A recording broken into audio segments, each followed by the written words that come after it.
talking Memphis wrestling with Randy Hales and special guests.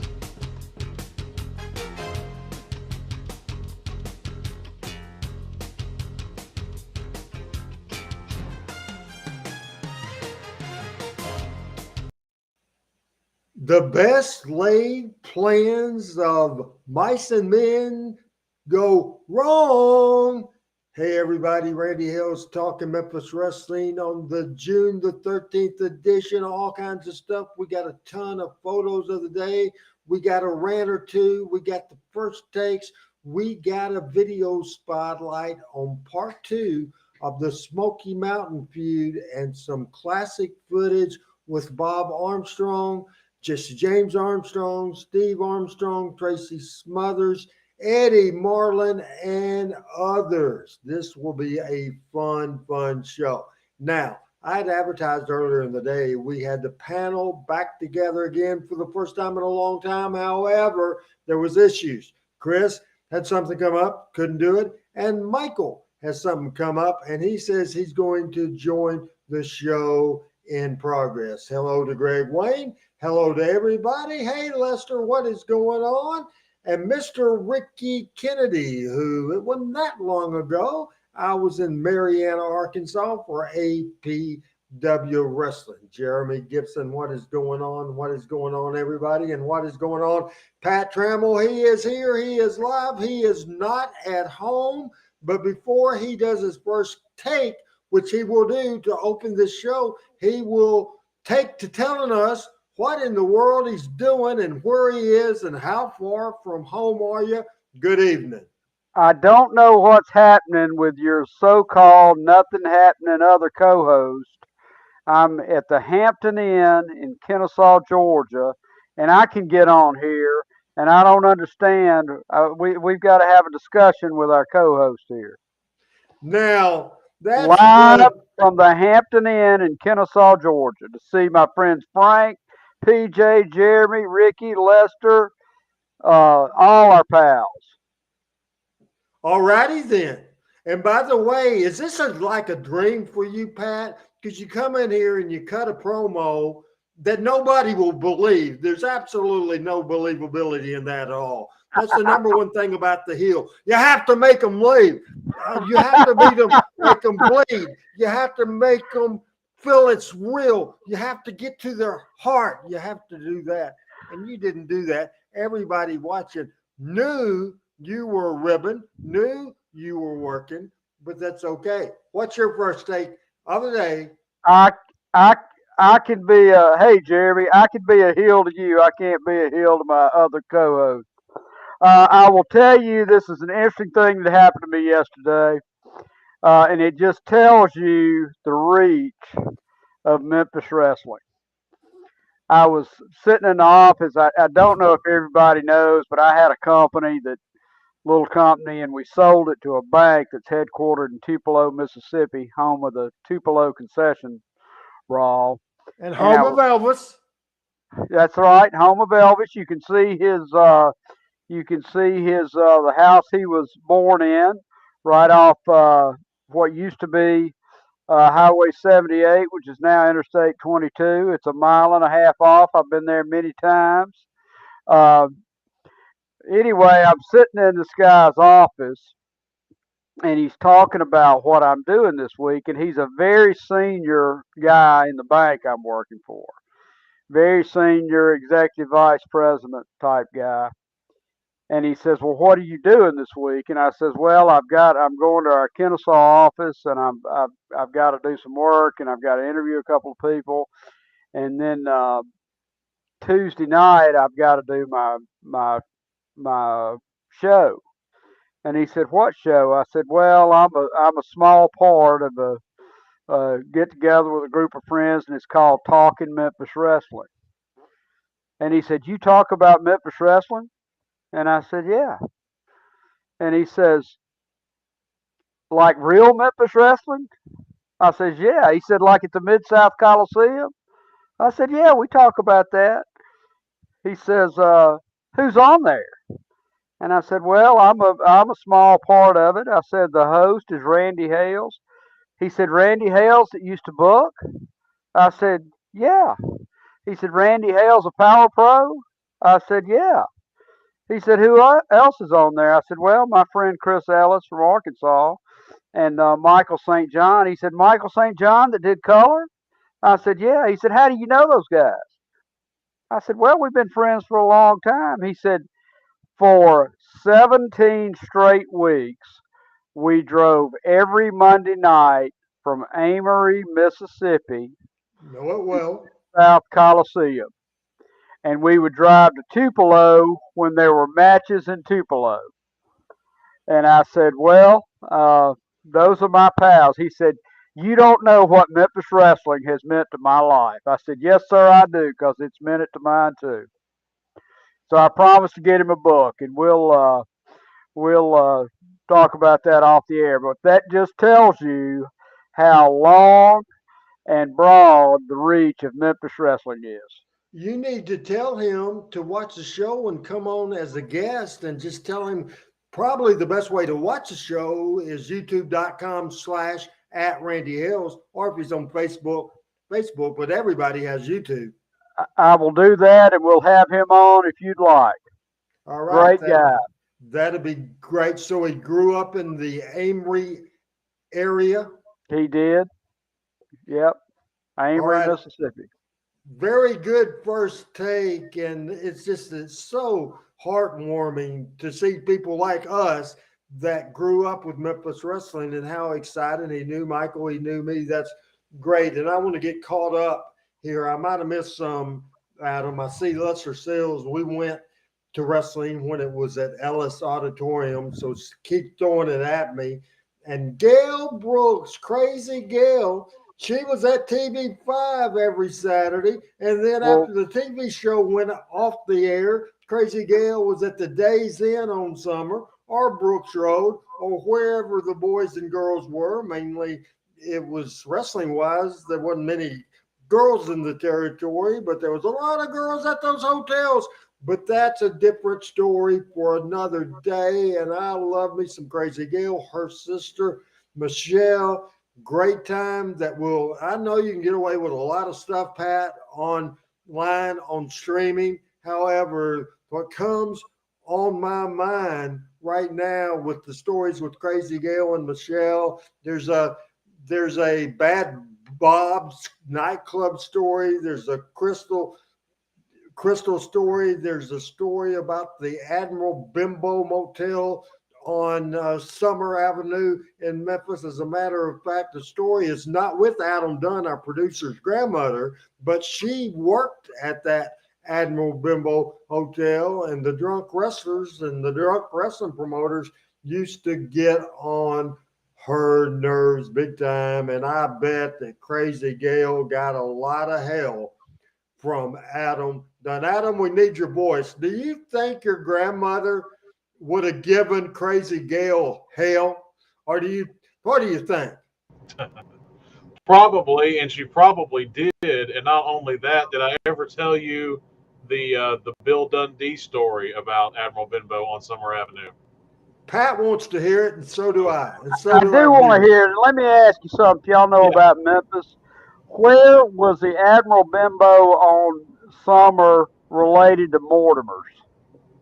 Okay, so Mortimer's was at Summer and Perkins, right? That's correct. That's correct. All right, so if you would have got off Sam Cooper and drove past Mortimer's up to the light at Summer, you would turn left and go down Summer toward downtown, and it would have been on the right.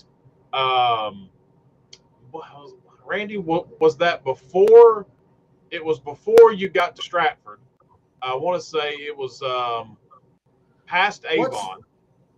What's that street that you turned to go to one at Grove off of Summer? What's the name of that little small road? It wasn't a 4-lane or anything. It was a 2-lane road. It was past that a little bit. You know, White Station. Yeah, Gail says Avon. Yeah. Gail says Avon and Summer. Thank you, Gail. Summer and Avon. It was right next to Imperial Lanes Bowling Center. Okay. But anyway, the story there is my grandmother had worked in hospitality for a while. She had worked at Ramada for many, many years. And then once I was younger, she worked at that Admiral Bimbo. She usually worked in the restaurant that was kind of off to the right when you first walked in. But she was working there one night, I think, just filling in on the at the desk. But long story short, they got and I've already tipped off who it was, but they got a complaint that there was somebody in the pool naked swimming, and it was Bill Dundee. So there you go. There's the story there. Let me get Randy back on here, but there you go. That's the story, Randy. You can probably explain it better than me. Do a little warning, Adam, as the producer, and tell people what to expect, because there's bad signs going on. It's a beautiful day, so I don't know what it is, but give the warning. So we've been having some connection issues on Randy's end, so Randy may pop on and off a little bit. So far, so good. I'm going to try to get you back in the host edition here in just a minute as well, but I want to pop off and work on that and let the story continue. But and that was not the only time that happened, by the way.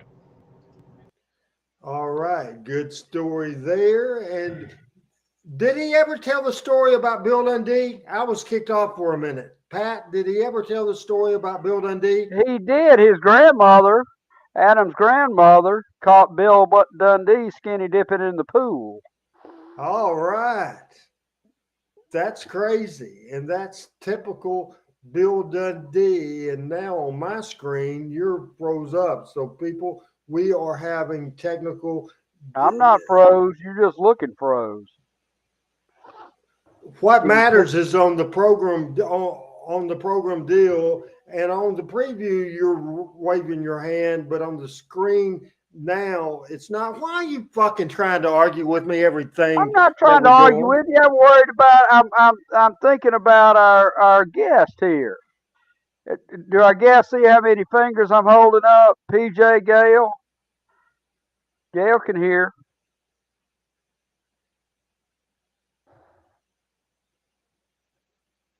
PJ loves it when I get hot. Hey, City by the Bay. I might have a spot on a guest host coming. Thank you, Gale. Thank you, Brooks. Thank you, Lester. PJ can see and hear us both fine. Do it again, Pat.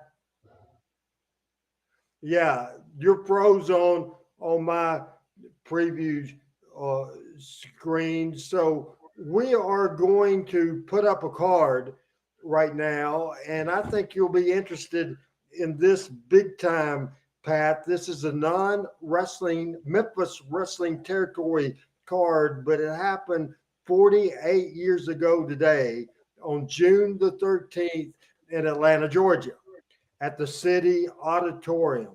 So, my man, if you can put that up there, and this is a card, June the 13th, 1975 in Atlanta, Georgia. The opening match was Bearcat Brown, the Big Cat Bearcat Brown, Memphis wrestler from Indianapolis, Indiana, the Big Cat Bearcat Brown in the opening match against Moose Morawski. The second match of the night, I thought you would be interested in this match. It was Dennis Hall, also spent a lot of time in the Goulas territory.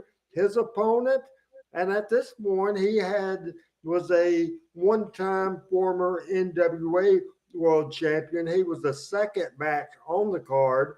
Harley Race, Dennis Hall. Then the third match was a battle of future AWA world champion as Jerry Lawler, not the king in Atlanta, against Larry Zbyszko, obviously married into Vern Gagne's family, the son-in-law of Vern Gagne. He became the AWA World Heavyweight Champion by forfeit when Jarrett and Lawler split with Vern Gagne. And that's the third match on the card. And this was in 1975 when Jarrett had banished Jerry Lawler, and Lawler worked some in Florida and he worked some in Atlanta, and he ended up back and got as hot as he ever was and hotter in Memphis, Tennessee. The next match was a special challenge match with manager Rock Hunter against Jerry Briscoe, the brother of Jack Briscoe, another NWA World Heavyweight Champion.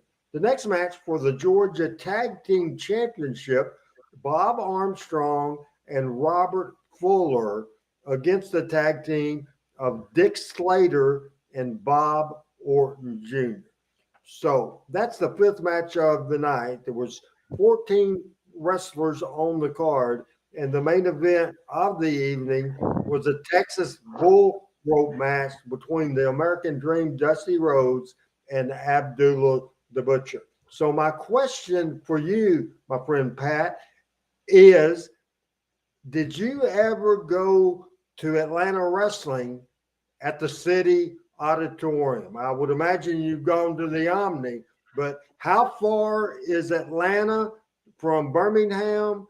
And just smarten us up on the Atlanta City Auditorium.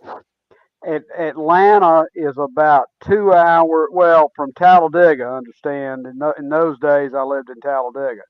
It was about 2 hours from Talladega, which is about an hour east of Birmingham, but you have to come through. So it's about 2 hours, 20 minutes, 30 minutes from Birmingham. I only went to the City Auditorium once, and that was in the late 70s, and they believe they moved to the Omni about 1979. And that's where I went to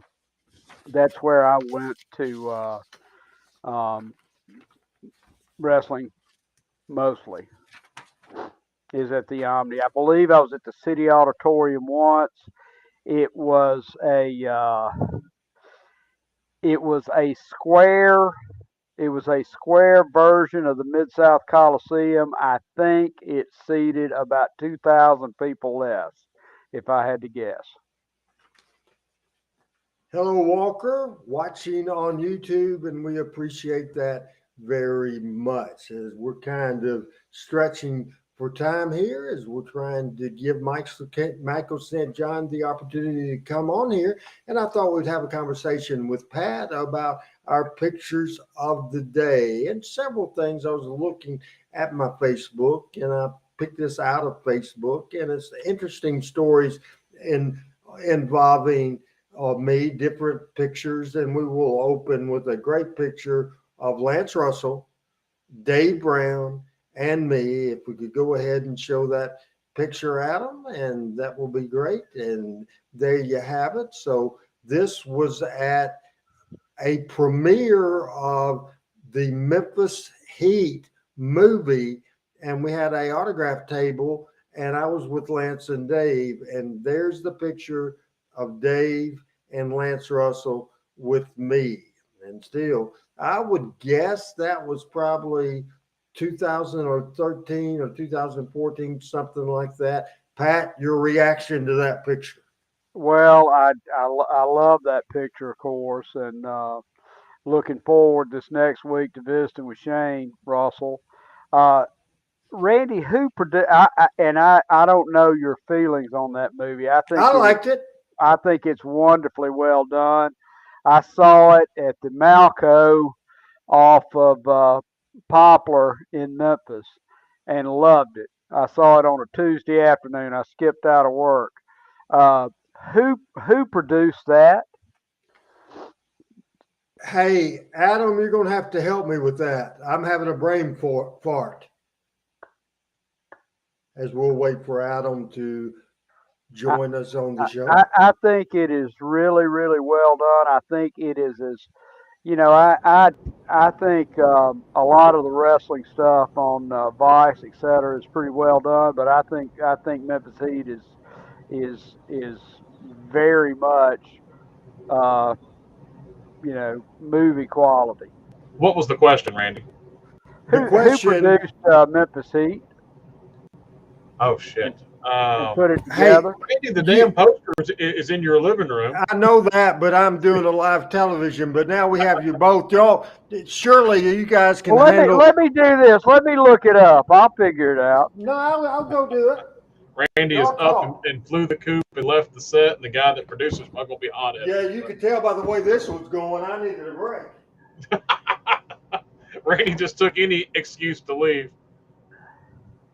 He's grumpy today. Yeah, I'm not in the best mood, so that makes two of us, right? Well, I'm gonna do the best I can do. And now Pat's doing live research on the air, folks. So we're looking good. We've got an empty chair. We've got me, and we've got Pat. All right, Randy, who won the pony here? Ron Hall. Okay. So see, folks, that just proved Randy having the first-hand knowledge was quicker and faster than searching for it on the internet.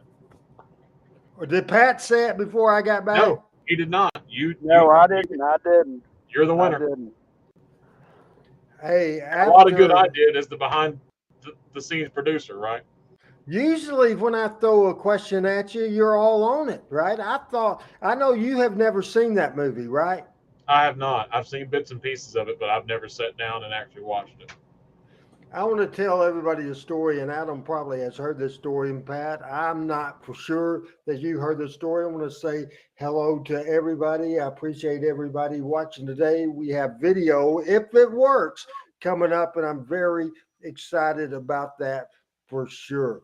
Power Pro Wrestling went away in 2001. I got a real job. I had certainly the blessing to go to work with childhood friend of mine's family that were the people that brought Sonic drive-ins to Jonesboro, Arkansas. I had the opportunity to be the quickest manager ever to make it, not only from the training deal, walked in as a training, had never done fast food in my life, needed a job within a month or two.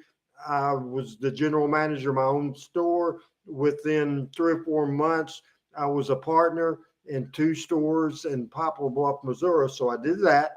Then I got burned out. And then I went and joined a job that Bill Dundee and referee Ron West were doing. It was at Cole Brothers Circus.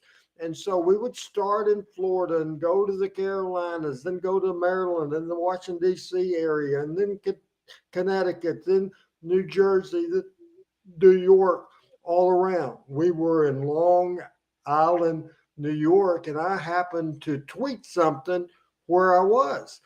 Mick Foley then, and he knew Ronnie and Bill was with the circus, and he saw I was, and he saw where I was. I was in Melville, New York on Long Island, not that far away from New York City. Anyway, so Mick texted Jeff Jarrett and said, Jeff, I need Randy Hale's phone number. So he called me and he told me that his kids love the circus and he loved the circus and he would like to come to the circus.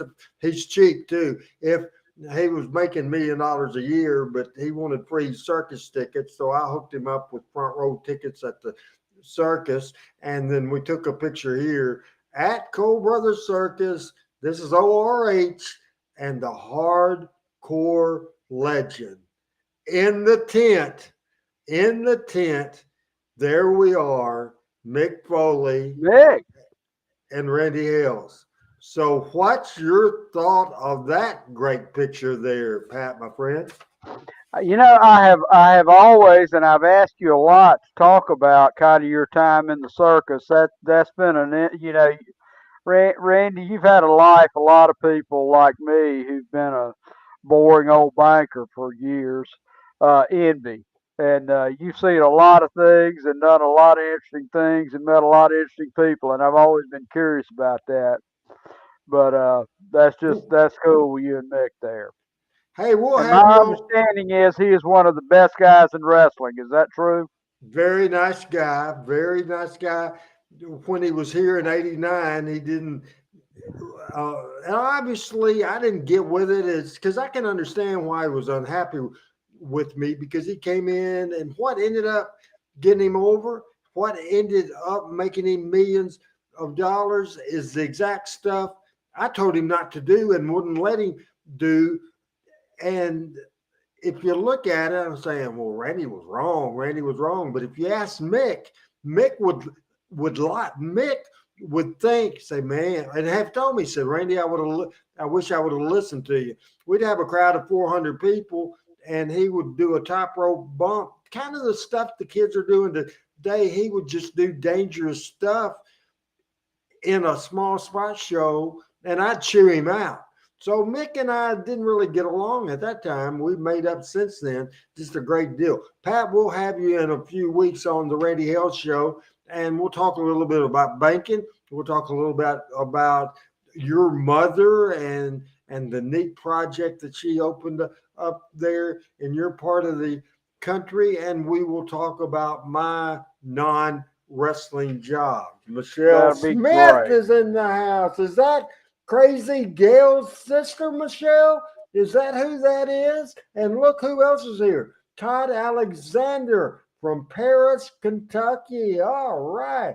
And my buddy, my best friend, Randy Dandy, Randy West is in the house. We're having technical issues today on this show. On my screen, Pat has been frozen for about 30 minutes, but in my preview screen, he's okay. So hopefully you guys can see me and everything is good with me. Our friends say that they're fine. We're both fine for them. Last I heard. All right, Michelle, do you remember that deal where we see, and then Gail, we went, you guys were taking, Gail was driving, I was in the middle, and you were on the other side. I won't go in depth on the story, but we stopped at the Crystals. We stopped at the Crystals. That's all I will say. But Michelle, do you remember that at all? I was drunk, I can tell you right now, at Bad Bob's in Memphis, Tennessee.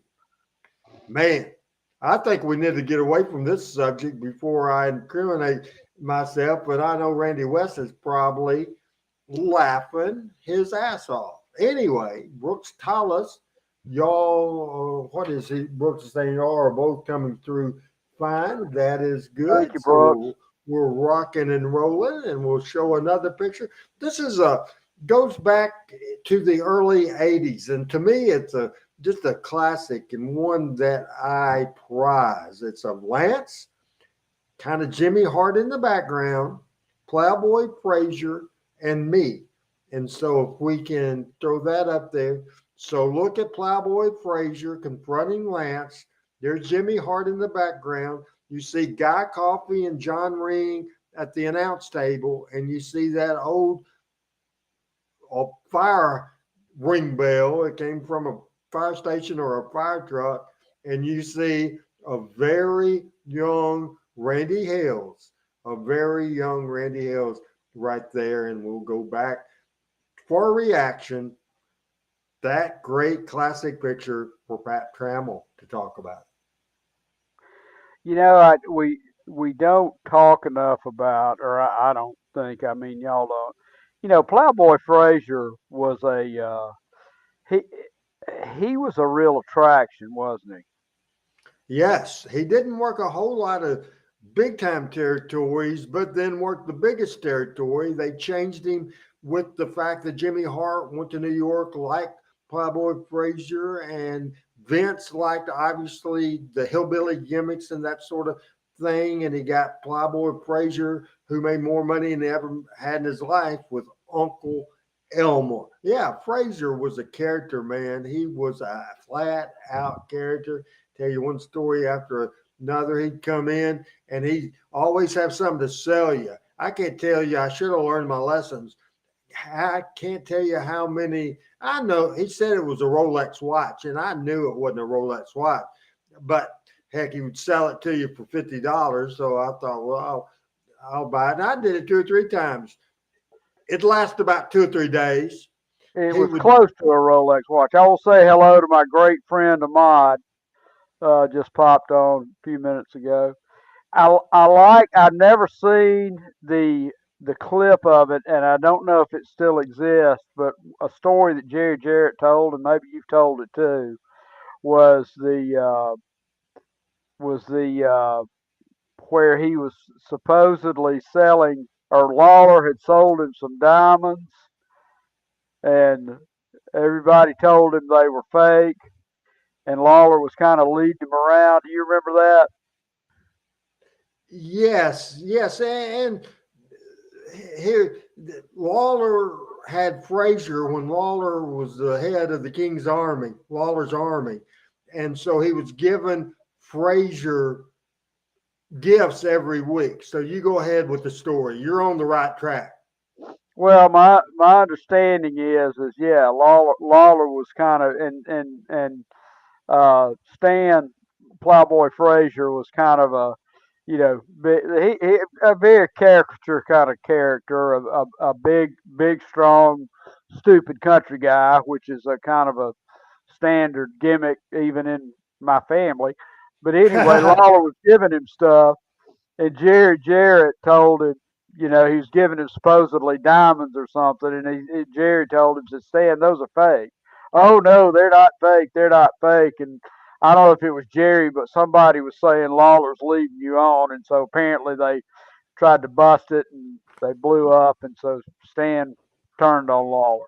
I was thinking I was in grade school at the time, and I remember watching it on Channel 13 Wrestling. So it was a several week deal with the gifts and a several week deal with Jerry Jarrett, the number 2 babyface in the territory, was trying to smarten Frazier up as the good babyface. He hated to see a guy being taken advantage of.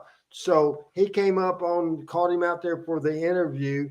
They both sat down, and Jerry told him the story. He said, diamonds won't bust, but glass will. And so they sat down, crossed their legs in Indian style, and Jerry Jarrett took a hammer and boom, busted it. And Frazier cried. Then they shot the angle where he turned on Lawler. It's one of the things, Pat, that there's some classic stuff from Channel 13. I've never seen that again. I mean, I would love to have that. Love to have that. I don't know if Randy West, our friend, had ever seen that at all, but it's just a classic thing. Mayor McCall is in the house. Hope you're doing good. Ahmad talking about Frazier being in Horn Lake, Mississippi on Highway 51. Appreciate that very much, that information. It's a good Talking Memphis Wrestling, and we will continue with that picture. So what did you think about how Lance looked, how I looked, and obviously Jimmy Hart hadn't changed to this day? Well, I've always just admired your hair, but it's not like that now. Huh? My hair's not like that now. Well, compared to me, though, it's still tip top. Right. Just a little grayer.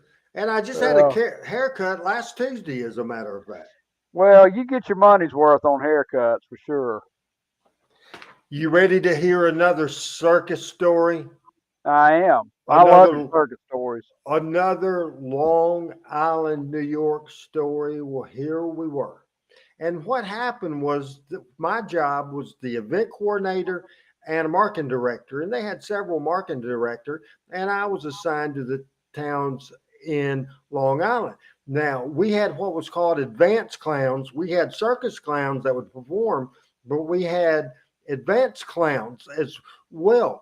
And we would have a new set every year. And this particular year, probably in the picture that I'm going to show you in just a minute, and I won't add them to hold up on this, I would guess it's 2013, because I think it was my first year there. And I'm guessing that's the year 2013, the same year we saw the Mick Foley picture around that time. Anyway, so I was staying in Melville, New York, and it was a 30-minute train ride on the Long Island Expressway. So the clowns, and they were a husband and wife team will try to talk me, and I didn't have. I was kind of intimidated. They wanted me to go into New York City. They they wanted me to go into New York City, and they were staying somewhere else, so they were going to meet me in New York City. And I said, I'll be lost and I'll never. Professional he is. There he is, the man that doesn't get enough sleep, Pat Trammell. Adam has just turned gray-headed right now as the producer that he is, but telling this story right now, I will tell you, folks, that I get into there and they tell me, he said, you just go up the escalator and you go out and then we'll be there waiting for you. So I took that Long Island Expressway and we get out and I go outside and I couldn't believe it. I didn't know at the time where Union Station was. And we'll take that picture. And I ended up taking this picture. How about that? I come off of that train, Pat, and I had been under Madison Square Garden. And there is a great picture, a fantastic picture there of Madison Square Garden. Your thoughts? I've been there many times. The Aliquin Hotel, that's a block down, is right across from the office of the association I ran for about 3 years when they were broke. And Union Station is right across the street. And I have never been in Madison Square Garden in my life. I never did. They offered tours, and I did not do it. But I'm telling you, one of the things we did, we went and walked Times Square and all that thing. But they talked me into going to a Broadway play, and I thought I would hate it. But on Broadway, I saw the Jersey Boys, Pat, and it was unbelievable. Unbelievable. Have you ever seen that? It was great. I've not seen that, but I can tell you, I was in my 30s before I ever went to New York. But where you were, as you know, right there at Madison Square Garden, right off Union Station, there was a cheap hotel there I used to stay in. But you're walking distance to Times Square, to Broadway, to all that stuff. Yeah, it's just absolutely tremendous. And I did that job for 3 years, and I went into New York, and a couple of times I just go in by myself and just walk around.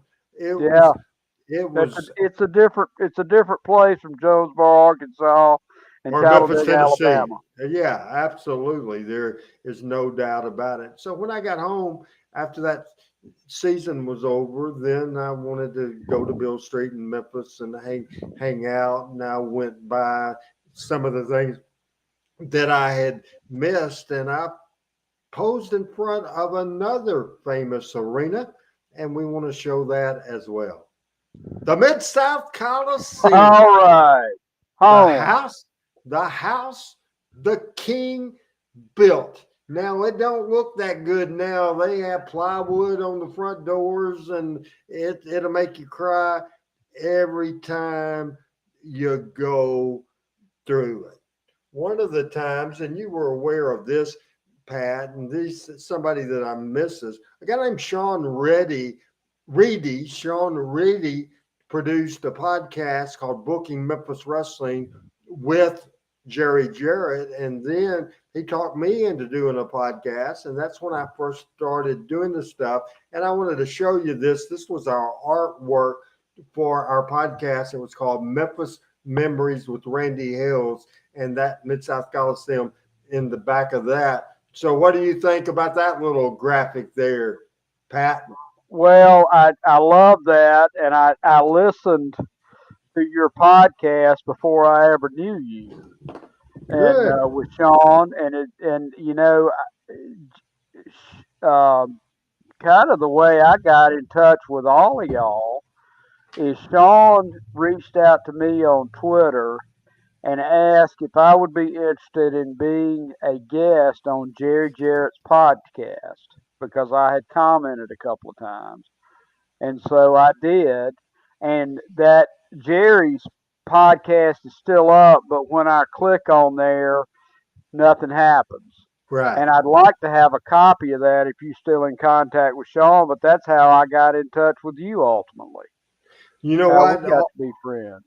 A lot of the stuff that I did with Sean, I would like to have, but I think he had it in the server and it was gone. Associate Minister and Reserve Deacon, Mr. Terry Jones, is in the house, and I appreciate it very much. Hello, Reverend Jones.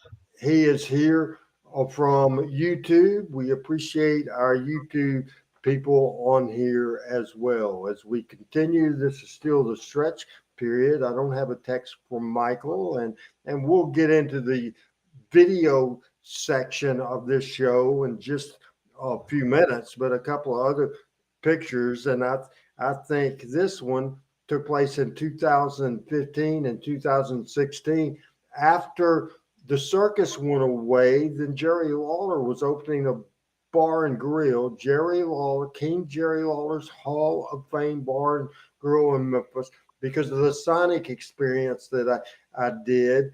He wanted somebody he could trust to run the restaurant, even though I'd never run a bar. Certainly I've drank at bars, but certainly those days were over too. But I did that, and that was a lot of fun. And we had a lot of events. And you are going to laugh at me now. And Adam, I'm sure, is going to he'll probably even come on camera for this and really make fun of me. This is a classic thing. This was a onesie party on Christmas. And this is Jerry Lawler with me. And there you go. How about that look? That's a pair right there.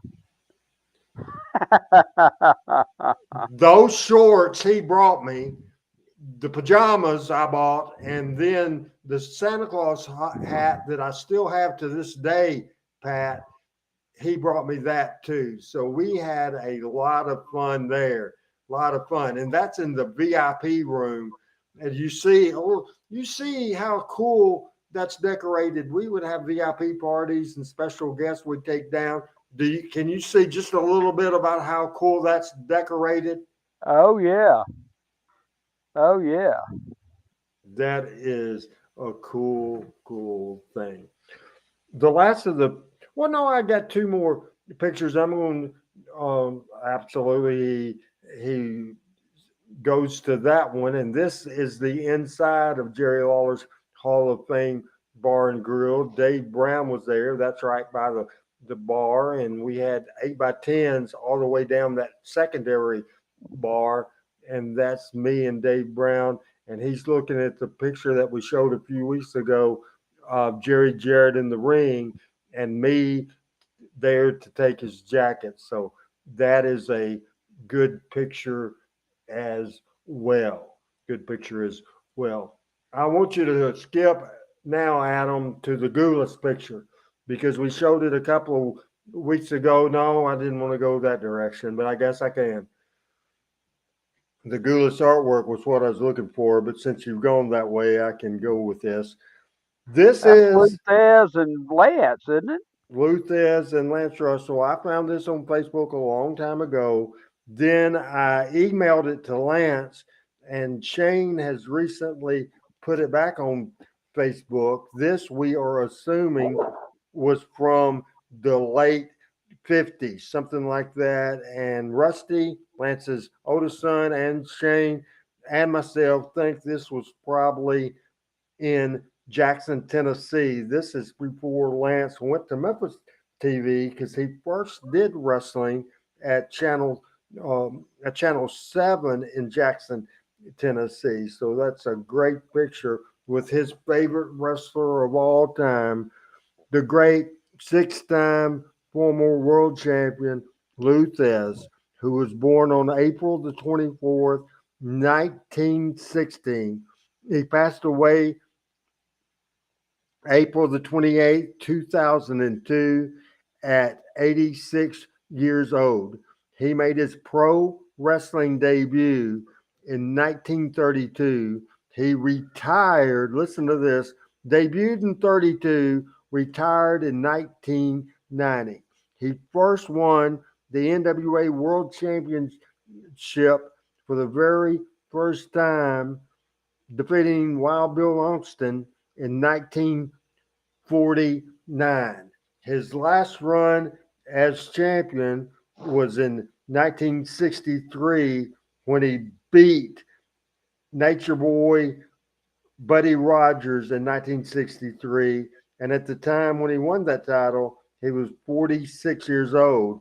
He lost the title in 1966 at age 50 is when he lost the title to Gene Konechny, who lost the title in 1969 to Dory Funk Jr., who lost to Harley Race, who lost to Jack Briscoe. Lance Russell was born on March the 18th, 1926. He passed away October the 3rd, 2017 at 91 years old. Comments on that, my man? Well, I just, I remember seeing Luthez in his. Now, when did you say his last match was? I am going back. It said he didn't have a specific match, but he retired in 1990. He debuted in 1932 and he retired in 1990. I think it was in Japan. Okay. Well, I tell you what, I remember seeing interviews with him, and it was when there was some suspicion about it being a work, and he was kayfabe until the day he died, and I always appreciated that.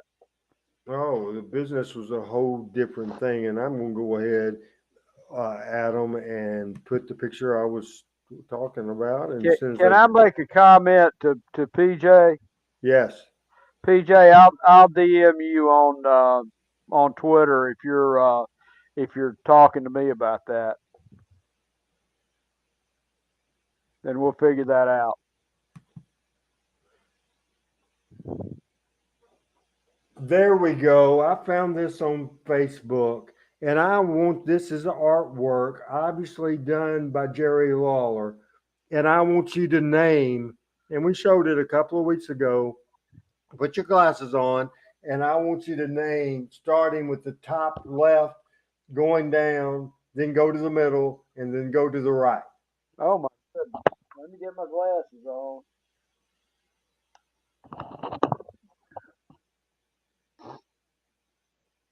Those are the Von Brauners. George Goulas, young Yes. George Goulas.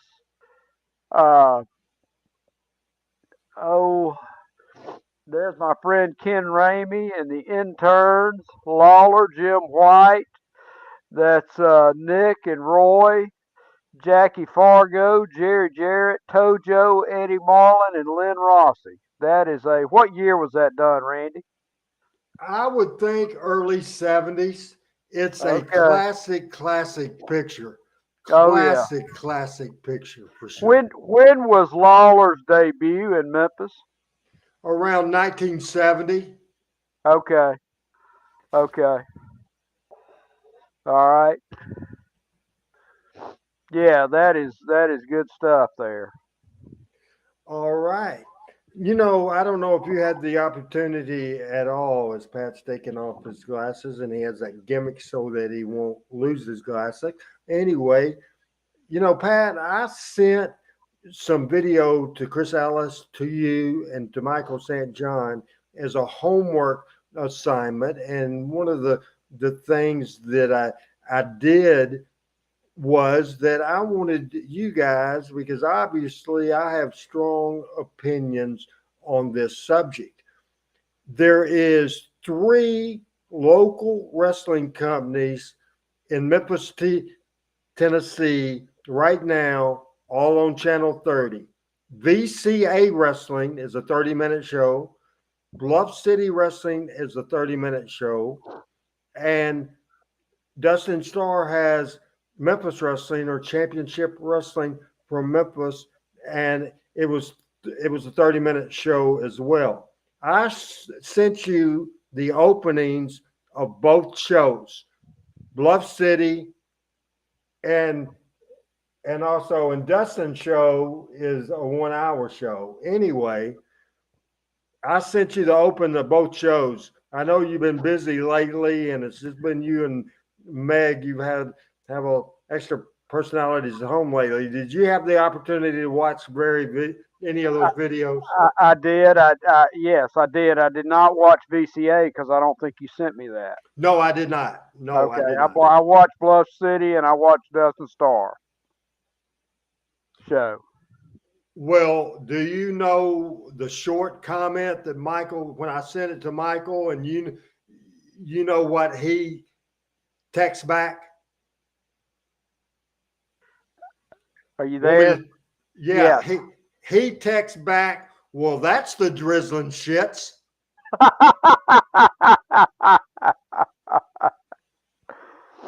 Well, you know, yeah, I can hear that. I can hear that. What did you think? Well, I think this. I think I'm glad, and I know there are issues and there's heat here, okay? But I'm glad somebody's trying to do something to keep local wrestling alive. To me, that tarnishes Memphis wrestling because both shows are a shitty product. That's all there is to it. It's a shitty product. I don't disagree with that. I don't. Randy, you know, if I'm not artistic.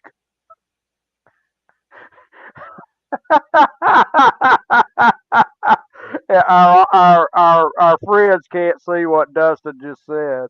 Not Dustin, Adam just said. But he's right. I'm trying to make a point that I'm not going to get over.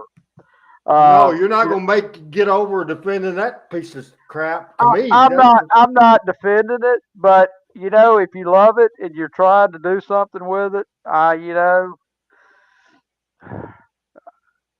I get it. It's not any good. It is not any good, and it's never going anywhere. Let me try to be fair about this. Okay. Dustin's been on at least 2 years, maybe 3 years. I think he's been on 4 years. 4 years, okay. The production, and in the beginning, he used a syndicated show, but since he's been that, I'm not sure. Adam, I'm sure, will tell us exactly when it is. But here's the deal. In comparing to the other two, by absolutely far, the production-wise of the show, the best show is Championship Wrestling from Memphis. It is. To be fair, just next week will be the 1-year anniversary of Bluff City Wrestling. But here's the show. Neither one of them, as far as I know, neither one of them has been interned and been tutored and mentored by somebody that's actually produced a Memphis wrestling show. I think if you look at classic wrestling from Channel 13, then look at Power Pro Wrestling in 2001, certainly the company always evolved. So different styles in the ring is one thing, but here's the thing, because there's few people, probably none, that would agree to do it of either company, but they need somebody that gets what Memphis wrestling is built on, and it's built on hitting you in the heart. It's built on emotion. It's built on personal fucking issues, draw money. They need somebody, and I'll let Adam in here as soon as I finish this rant. But what I'm saying is they need somebody to go in there that knows how to create the flavor of wrestling, of Memphis wrestling, that it's always been, because it'll always work. It will always freaking work. And they also need somebody, even though it's not a live show, but it can be live to tape. It can be whatever you want to be. They need somebody that understands Adam's favorite word, how to format TV. And Adam, if I had $1 million, knowing what this subject would be, and knowing where I was going with this subject, I knew you would pop. Whether we had 8 panel members, you would have wanted to have words on this. So here's the producer of this show, Adam Dunn. No, I just there's one of these people that anytime that we talk about them, they always have to talk about us as well, and that's fine. But the thing about it is the VCA wrestling. I know a lot of those guys personally, and the thing, at least that I can say for them, is they're in their own lane. They don't claim to be Memphis Wrestling reincarnated, and they're like the only ones that even have Lawler and Dundee and guys like that on there. But they are their own brand, they are their own flavor, and they are trying to make their own way. I can respect that. They don't go out there and say, "Look at us, we are Memphis Wrestling," like it always was the past 30 years. We're the continuation of that. They don't say that. And so I can totally have respect for that and how they do that. Dustin's thing is, it's like it claims to be the continuation of Memphis Wrestling. Oh, we're coming back to this place, or we're going back to this, or we're doing this, or take a look back at Monday Night Memories or whatever.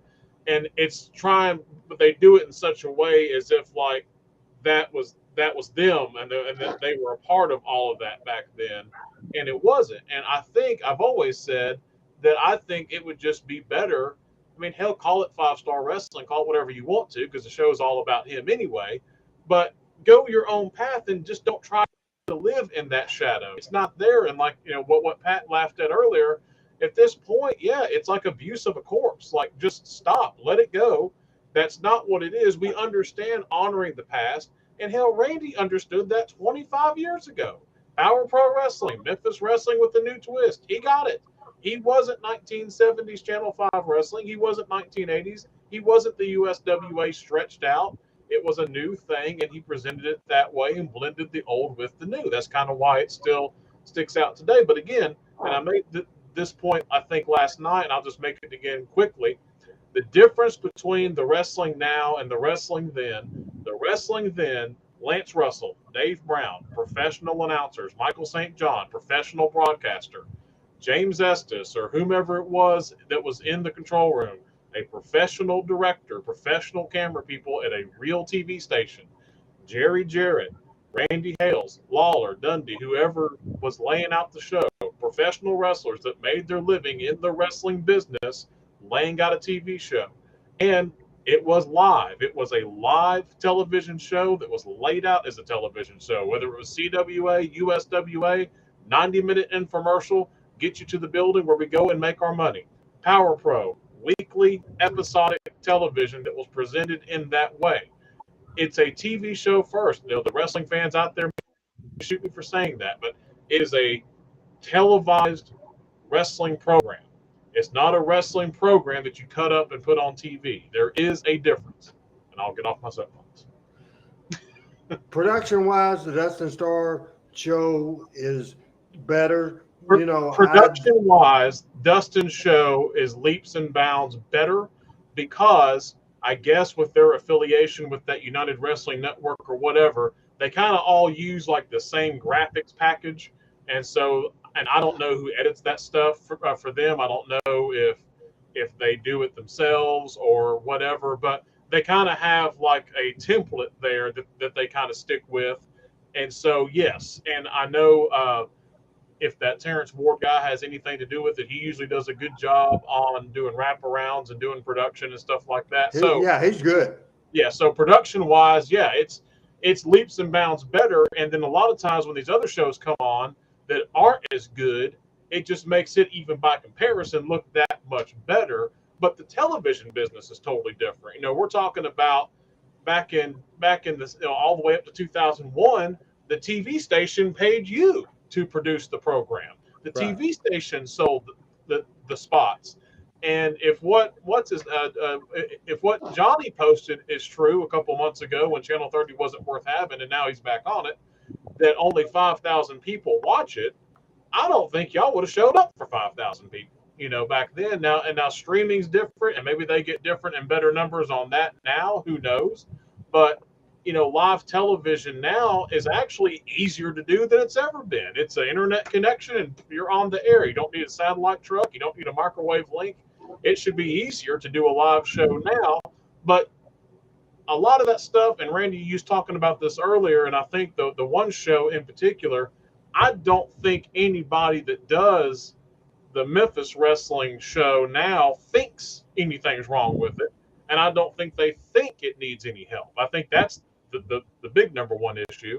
And unfortunately, a lot of the quote unquote people that watch it or whatever, just the fact that it's there and it's something and it's halfway linked to Memphis wrestling, they think that it's great because it's, and I apologize for anybody watching, but it's kind of king of the dipshits. It's the best out of all the shitty ones, so I guess we like it. It's kind of what it falls into, unfortunately. Mark, one comment I would make about that in those guys' defense, and I don't know how old those guys are. I'd assume they're all less than 30 years old. But wrong. Okay. Older than. There's some of them there that at least, and some of them are very involved with Channel 5 wrestling. I don't know if this is your point, Pat, but there's about at least half a dozen of them there that should know better. Okay. Well, I guess my point was that they're young guys. They were 6 when the last professional wrestling Memphis show went off the air. With VCA wrestling, that's 100% true, and they're the least of the problem. Yeah. Okay. Yeah, I would say here's the thing about Dustin Starr, and boy, he's good at this. He's good with social media. Yeah. He's done TV news morning shows and he does the Grizzlies and all that he stuff. hosts for the Grizzlies and hosts for the Redbirds. He does a great job with that. Yeah. Johnny Dotson is a minister and been into a lot of different things, and they're both in the community, and they both want to make it work.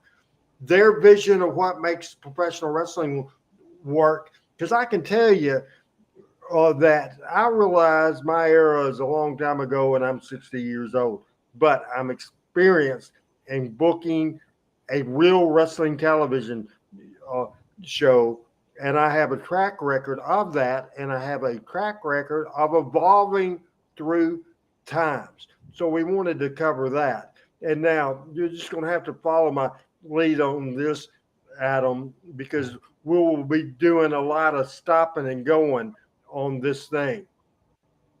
We've done series of favorite of my memories on the air. This is some of my favorite booking moments along with some of my favorite on the air. And it just shows you, because I had Pat and I had Adam listen to the opening, had him listen or had everybody watch the opening of those Memphis local shows. And we are going to go to October the 21st of 1995. This is part 2 of the Smoky Mountain USWA feud. And we are going to watch. We're going to keep this running till they go to the break. And then we'll come back to us with Pat's comments. Here we go.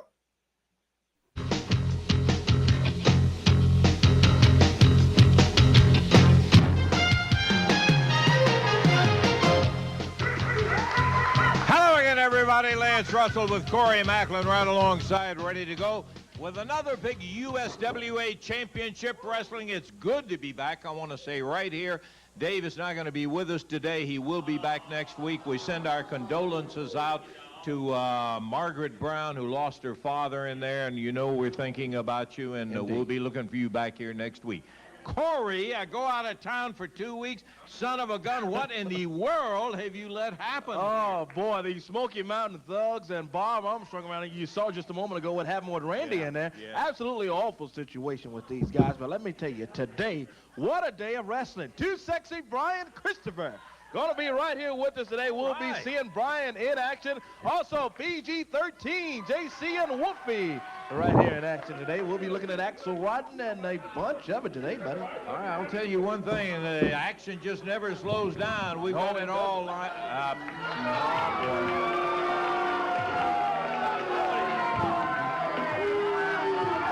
We just showed a little bit of what happened. You out here slapping Randy Hales like that, Bob. We're going to be showing a little bit more. I have known you a long time, partner, and I want to tell you, I don't understand the motivation for what you're doing and causing all the trouble here. Hey, we've been in this wrestling business a long time together. Well, let me tell you this. You know, I'm a sensible, reasonable man. I just want to stop the war. There's been too much war and problem. Amen. It's got to be stopped. So exactly what I did had a motive. You understand? Now, I've come here this week to apologize for that and say I've got 4 conditions, and we'll end this war between Smoky Mountain and USWA. I'll call off my war dogs.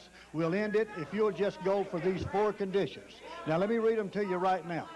The first of all I want done is I want the fine lifted off my son, Jesse James Brian Armstrong. That's the largest fine ever on any human being. I think that's unreasonable. And from what I've seen, well deserved, but we're not going to argue about that. Okay, let's don't argue. I'm just out here to state facts. Number 2. Now, Brian Christopher last week on this TV put his hands on me, an official from Smoky Mountain Wrestling, a reputable company. He put his hands on me for no reason. I think that young man should be suspended indefinitely. That's condition number 2. Well, now, wait a minute, Bob. You get into things like that, talking about suspending somebody indefinitely, you're going to end up with an argument with that kind of a situation. Well, I'm just stating the facts as I see them, and I usually see them right. That's why I'm commissioner of Smoky Mountain Wrestling. Now, number 3. Is Dave Brown, I see, had enough sense not to show up this week, but Mr. Corey back here made a lot of harsh comments about me and my family. I think he should apologize today. I'll accept his apology as an apology from Dave Brown and Mr. Corey himself. That's condition number 3. I'm not. Now, the last condition I have is that Randy Hales, the coward of all times, come out here, look me eye to eye like a man should be if he was half a man. As a matter of fact, he is half a man. And tell me that he is a coward and that he quits this company, never to darken the door again, and get somebody in USWA that can operate this outfit like it ought to be done. Now, that's 4 conditions that I don't consider unreasonable. If you'll follow those 4 conditions. Listen, Bob, how would you like it if somebody came up and said, you resign, you get out of here, Bob Armstrong? That's the kind of thing you're trying to come over here and tell Randy Hales. Yeah. He's going to have to admit all this stuff and resign and walk away from it. I don't know where you get coming off with that. Now, that is not unreasonable, Bob.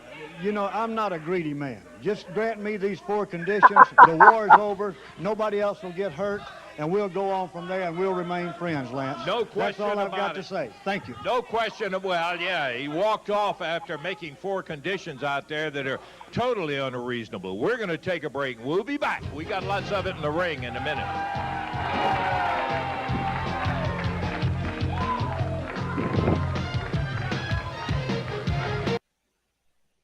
Adam, go ahead and put Terry Jones' comments up there, and I appreciate that, Reverend Jones. It's Mr. Randy Hales honored the Memphis Wrestling past, but he didn't build Power Pro Wrestling completely on the past. He brought in the next generation of wrestlers. We appreciate that very much, and PJ is saying respect the veterans. Scott Middleton, our buddy from Mayhem and Memphis book, says Bullet Bob is one of the best. Great comments there. So, Pat, I did that homework assignment for you on purpose, and I wanted you, because honestly, I was in the fight. You know, I was there every day. So, and Michael was on TV a lot today, but you and Chris as a panel, I thought that you might, in other words, maybe I'm thinking, until I watch the stuff, that my thinking was just biased, but now I watch it different. But that was, I would say, as far as the best Randy Hales ever been booking wise, was 94, 95, 98, 99. So this was 1995, and this was good stuff. So just review and critique that whole opening segment, from the announcers to the opening theme to everything we did. I have said this before, and I will say it again. Number one, and I'll just make some comments. Number one, Bob Armstrong as a heel is excellent. I have always loved Bob Armstrong as a heel. And bear in mind, the people that are listening, I had the benefit of listening to Bob Armstrong in Continental when he was a heel in Dothan, Alabama. So I've seen Bob as a heel, and he's great as a heel. That Smoky Mountain USWA invasion angle, number one, was some of your absolute best work. And number two, and I think importantly, my feeling as a wrestling historian and somebody who's really a historian in my bones, as you know, about a lot of things, that is the very best invasion angle that has ever been done. Invasion angles could have saved the territories, in my opinion, or at least changed the narrative. And nobody ever did it right except for you and Jim Cornette. And we've been friends a long time. We fought, we've yelled, we've quit talking to each other, we've talked to each other again. But I can tell you, Randy, that invasion angle that you and Jim put together will I've live. corrected you before. Honestly, the only involvement Cornette had on there was I call him and tell him I want to book the talent. He had nothing. Well, I've corrected you on that several times. That's just in your head. I'm sorry. I'm sensitive about that. I know you are, and I apologize about that. I'd forgotten all about that. That invasion angle is some of the best wrestling booking that has ever been done. And 50 years from now, when people are doing, real historians, not me and you and other people, are doing the history of territory wrestling, that will go down in history. You're right, Scott. It was pure gold. And look, we don't shine each other's apples. We're good friends, but I'm telling you, that's the most impressive work you ever did. So let me real quick clarify this. The stuff, Smoky Mountain USWA Part 1, drew more money. That's before the Monday Night War heated up and Memphis collapsed. Now, Smoky Mountain number 2, featuring Jesse James Armstrong and Bob Armstrong and all those people, I think it was just as good. I really does. It didn't do the business in Memphis at all. It didn't do any business in Memphis. It was bad business. But it did real good in Louisville because it was the first. Smoky Mountain USWA invasion number 1 is best. But watching this stuff, and we're going to show segment number 2 that does a recap from the previous week. We just push play, and then later on, just an amazing promo that's unbelievable. And I'm trying to keep up with the time here. And Randy, I just wanted to point out kind of more to what Pat was saying, and maybe to kind of clarify as well. The original, where this all kind of started, and of course, jump in and correct me if I'm wrong. Where this originally started was doing the memory show, getting a date with the Rock and Roll to go against PG-13, and it was out of that where then you had the idea out of that based on what happened with that, and then what ended up happening, the afterbirth of that match, to then launch this angle. That was where you developed and came up with this. Is that correct? Yeah, it was week to week booking. It wasn't a big vision, but it was my last minute vision. Totally, 100%. I've told the story before. It was in July of 1995, Louisville, and I wanted Rock and Roll to put PG over, and I could tell when we rock were and roll was in Smoky Mountain at that time. Yeah, I could tell that the match was going to be great, and it was a one-off. So I went to Cornette. He was booked on the show, and I said, "How often can I get the rock and roll?" And he said, "Every Monday, every Tuesday, some Saturdays." I said, "Okay, fair enough." Right. I said, "Can I get them immediately?" He said, "Go talk to them and make the money deal with them." So we set that, and then I was just going to go strictly a PG-13 rock and roll deal. Then you get ideas from other people. One night at the Mid-South Coliseum, Robert Gibson came to me, said, "Randy, Mark Curtis is a big fan of Memphis wrestling, and his dream," again, I've told this story many times, his dream is to referee at the Mid-South Coliseum. He'll do it for free. Can he referee the first match, just to say that he worked at the Mid-South Coliseum?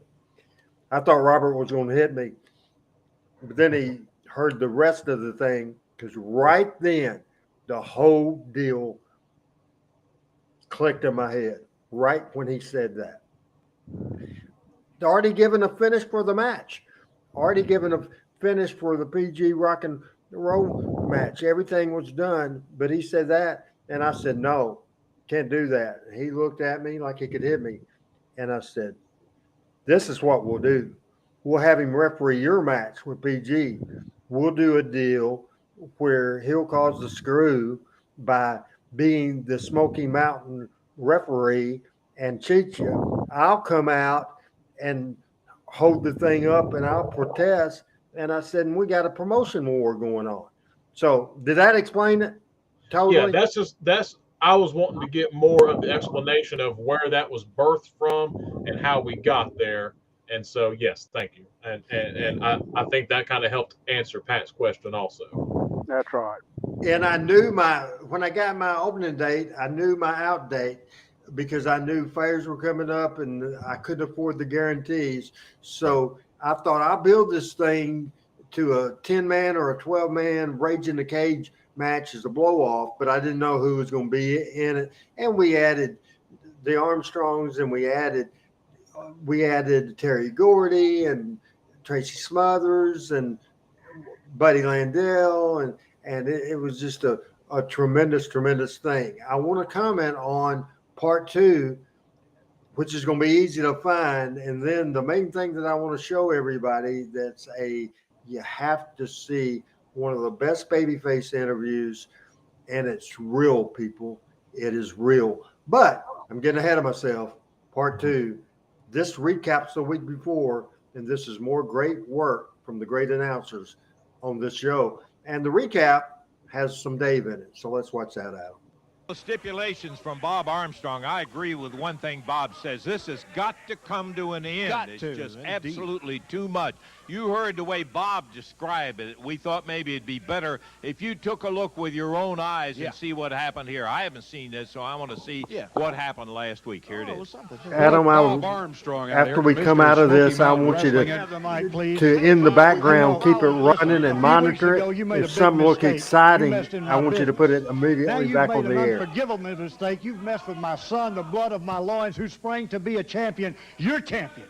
You've told lies about him this whole show. You've levied the biggest fine ever fined a person in the USWA. That's unfair. My son is Brandon not a Baxter thug. in the background. When you mess with my business, I turned him loose over here, and what's he done? He's beat everybody in this organization. He's a champion. And while you people just sit on your puffy little duffs, he was over there dodging bullets and missiles from Saddam Hussein, fighting for his country. He's a hero. You ought to honor and respect him. He's the man. I honor and respect anybody that's been in war, but that's not the situation now. You're the one acting like a lunatic. Let me tell you something. He acted like a thug. He attacked a lady, and we want to tolerate it. You run a wrestling business, too. I don't know how you do it, but you do. We don't tolerate that kind of stuff, and you're not going to intimidate us. Let me tell you something, Bob. You're just as sick as he is. And I'm telling you, he will pay that fine or he won't work for this company. You're not going to mess with this show like you did before. I'll have you physically removed out of here. Well, now, who have you got big enough to handle that job? Who have you got big enough? It ain't going to be you, rail man. Who's going to throw me out? You don't pack the gear. Nobody's going to throw me out of this show. I'm here to take care of my son. You messed with the wrong boy. I'll tell you what, you piece of trash. Where's your stinking son now, huh? Where's your son? Where's your son? You call him a hero? Your son ain't no hero. What your son is a piece of trash. And you're trash, too.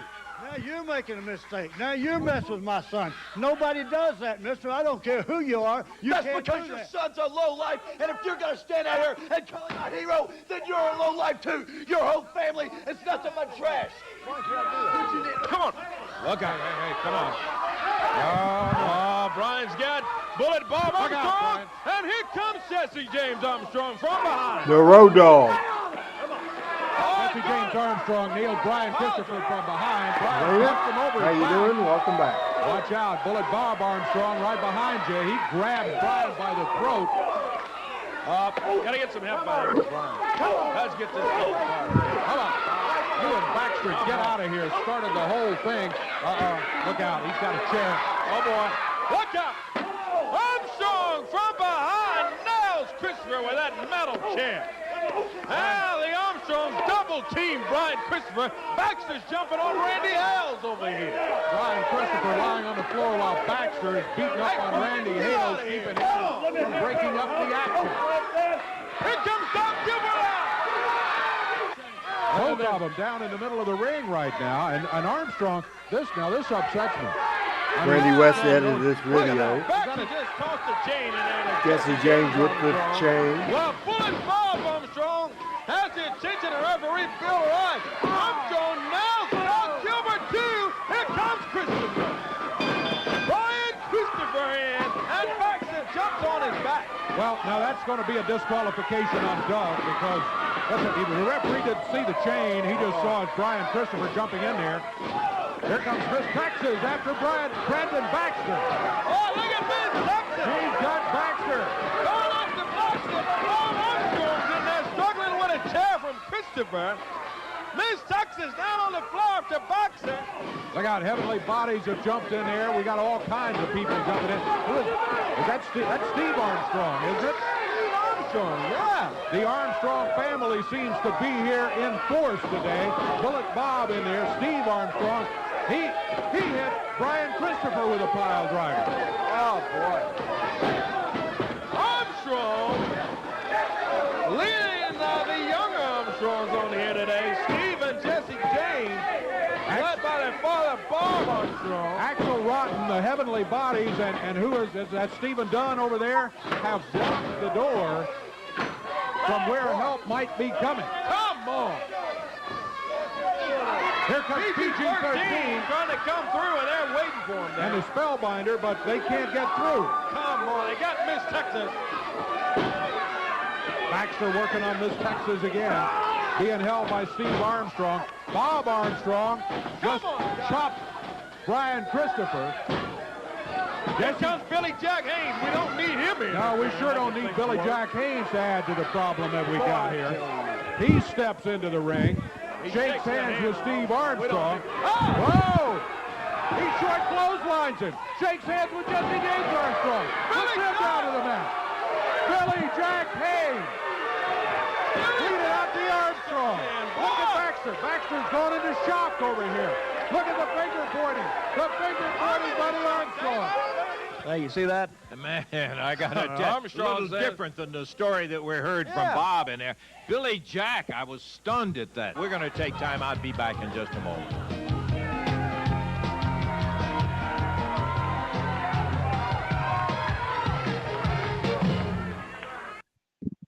Pat, have you ever seen that before?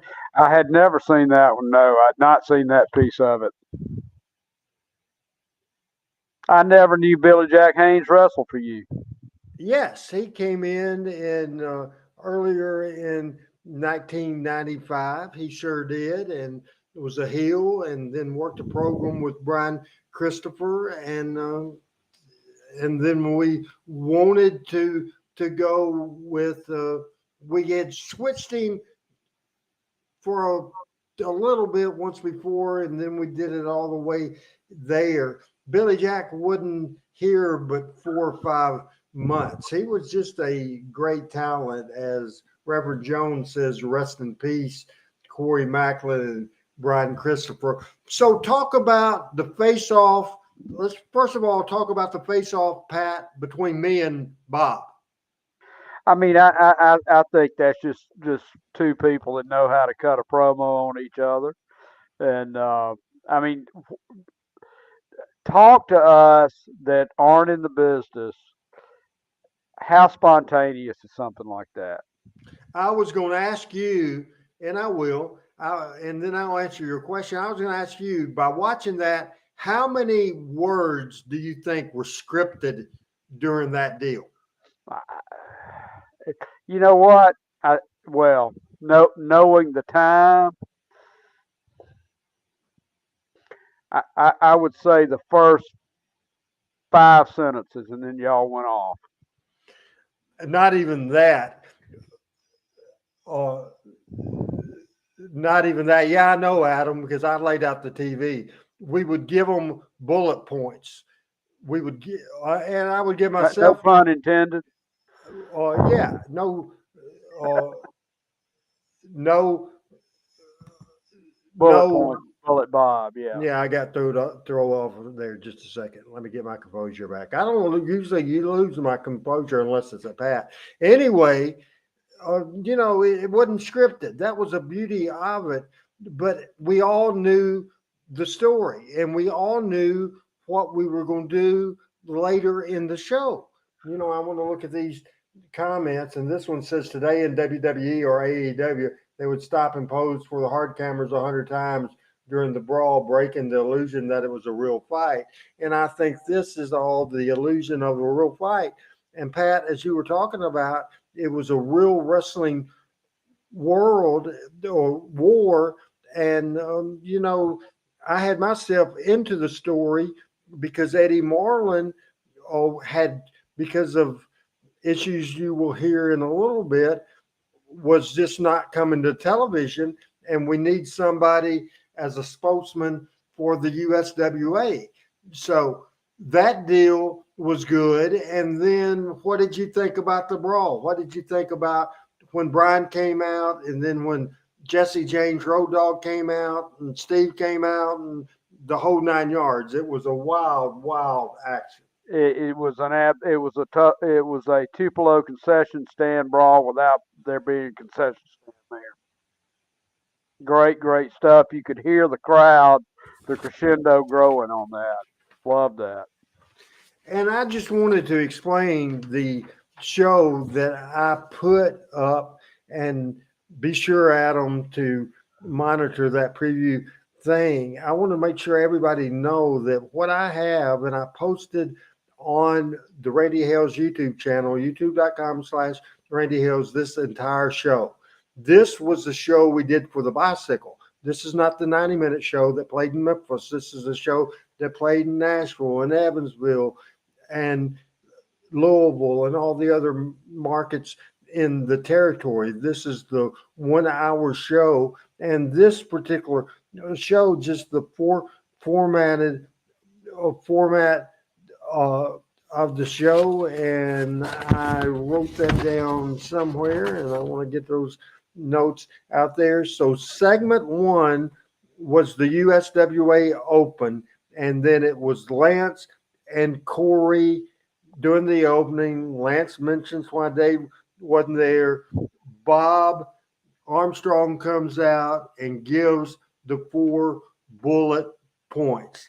We take a break. Segment 2 was the recap of last week's show, and you just saw all that, the recap of last week's show. Now, the match on this television show that we spent the most time on as far as matches was a team called Techno Team. What was it, Adam? It wasn't 2000. It was Techno Team, and one of the members of Techno Team was Eric Watts. Yeah, it was Techno Team 2000, Eric Watts and Chad Ford. Yeah, thank you very much. Techno Team against the tag team of Doug Gilbert and Billy Jack Haynes. And we had Downtown Bruno, who snuck in. I bet I didn't lay this out. snuck in. And so it was a real good match. And let's go live with it, Adam, because this is toward the end of the match. This is the hot tag from Doug.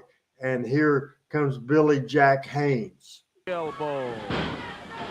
Billy Jack Haynes, let me tell you, fans, whether you like him or not, I know there are some people out there wondering about this team. This guy is tough. Billy Jack Haynes, he's a tough me. Big chop right on Travis, cross the way. Troy hammering on Doug Gilbert, and now both of them have teamed up on Billy Jack. Double whip, double clothesline. Ooh, his head banged. I'm interesting. Scott Middleton. Billy Jack this aired in Louisville. If you remember watching this at the time. And Techno Team has anybody that's watching today, if you let us know if you've seen this before. Here comes Doug Gilbert, and boy, does he blast that Troy of Techno Team. Doug had a chain.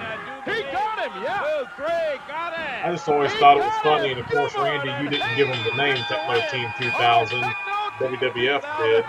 I just thought they were supposed to be a team from the future, and they were Techno Team 2000 in 1995, so I guess they were only from 5 years in the future. And we're going to be back. Yes, it was crazy deal, for sure.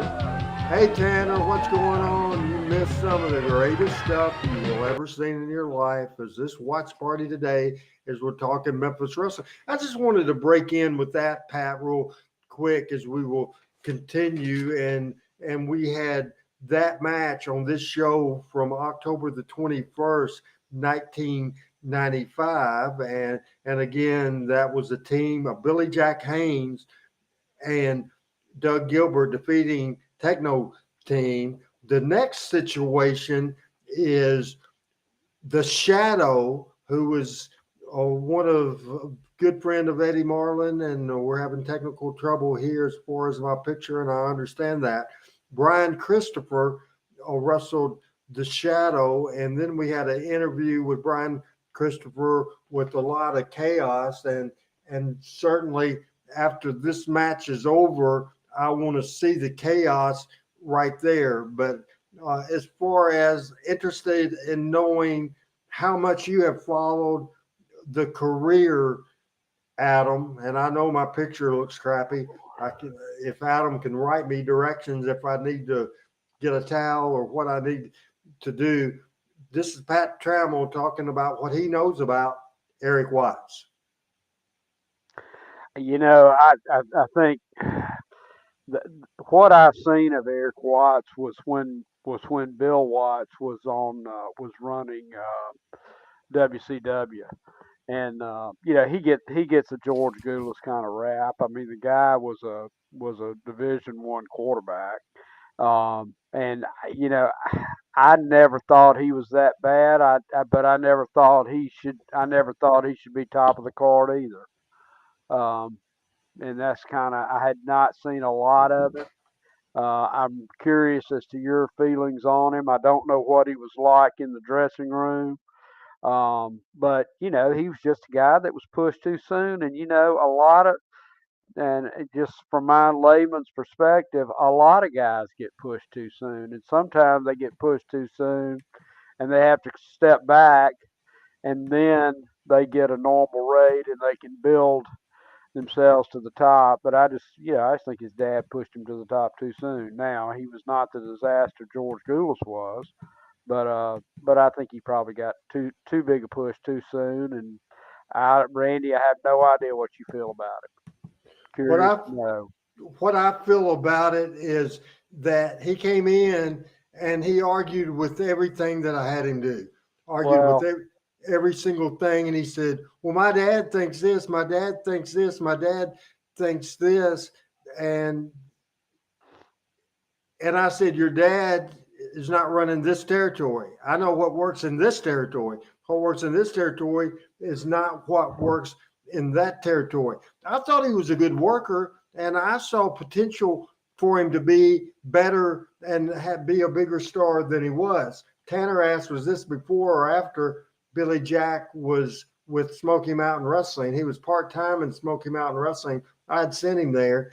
and so it's after. He was there in July or August, and this was in October.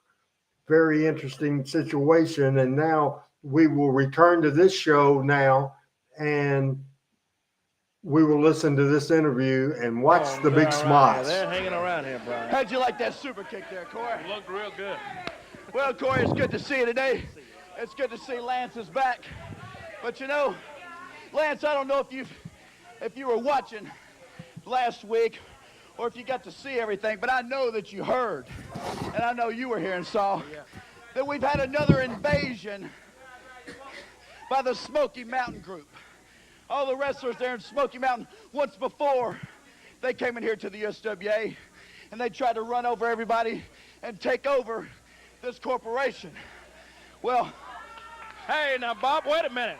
Now, you've been out here already. We're not going to put up with this today. We've got a program to go on, and we're interviewing Brian right now. I just wanted to talk to Brian. No, this is my interview time. I just have one thing to say to you. Come on, Bob. What? You are my second condition.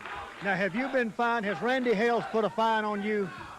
He hasn't? Not going to fine me. I hadn't been fined, and I'm not going to be fined. But this right here is my interview time. Well, has he said anything to you about being suspended for laying your hands on me? Come on, Bob. Now, I just want to know. That was my second condition. I only had 4. I want to know if something's being done about it. I've not been fined, and I'm not going to be suspended. But I'll tell you what, I laid my hands on you last week, and I'm wait a minute. Hey, no violence here now, Brian. Come on. Armstrong, can you take it out of here, please, Bob? Come on. Jesse. All I want is my conditions met. I've got 4, and that's all I need. And he can do it if he wants to. Look out. Hey, come on. Dog. Well, that'll even things up in here, but we don't need any trouble out here. Not today. Now, come on, Bob. Would you take your guy? Here comes Steve Armstrong out here. These guys, let me tell you. Jesse James. They don't like it when it's 3-on-2, do they? They don't like it too much because it's 3-on-2. Well, here's 3-on-3 now. Here's This Billy was October the Jack. 21st, 1995. Christopher, Gilbert, and Hayes go after Jesse and Steve Armstrong into the ring. Billy Jack came out to even things up in there. Gilbert and Christopher slammed Jesse James and Steve Armstrong there together. Bob is on the outside of the ring to the side. And he is in there hollering at Billy Jack Haynes as Brian comes off right on Jesse. Looks like they're handling things in good fashion. Jesse on the outside. Steve gone. Bob is not planning on coming in the ring, Billy Jack. Killed on Steve Armstrong. Look at the pairing with Gilbert and Brian working together, and here is Bob Armstrong with his 2 boys, Steve and Jesse James, out here on the side. I've never seen anything so unfair in my life. They came out here just for an argument. We're came to start a fight. Don't forget 4 conditions. That's all we got is 4 conditions. 4 conditions. Oh, Brian Christopher looking at Bob Armstrong, and now the sir. Okay, guys, if you made the point, Bob heads to the ring to get away from the trio. They're not going to let him get away, though, Corey. Nope, they sure are. They've got him cornered in there. It looks like it's Christopher Haynes. Uh-oh. Tracy smothered in with that flag stick, starts swinging it. Here come the Armstrong boys back. This is more to their liking. 4-on-3. It's Tracy with that flag stick hammering away. Puts Doug Gilbert down and now pounds on him with that stick. As Steve and Jesse James are working on Christopher and Billy Jack Haynes. Tracy Smothers goes over with a flag stick on Billy Jack. You know, you can't get rid of these guys, Lance. They multiply. Here comes Tracy Smothers in here, along with all of the Armstrongs. They just cannot go when things even up in there. It was 3-on-3.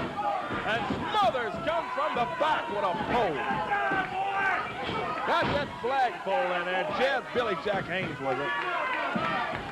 We're not going to stay here anymore. We're going to take a break. Please do. Take a break, and we'll be back here in just a minute.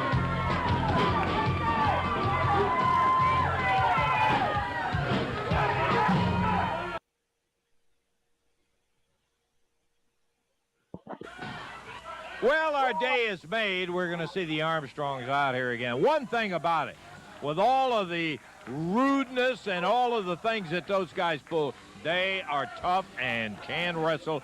Make no bones about that. They learned it from their daddy.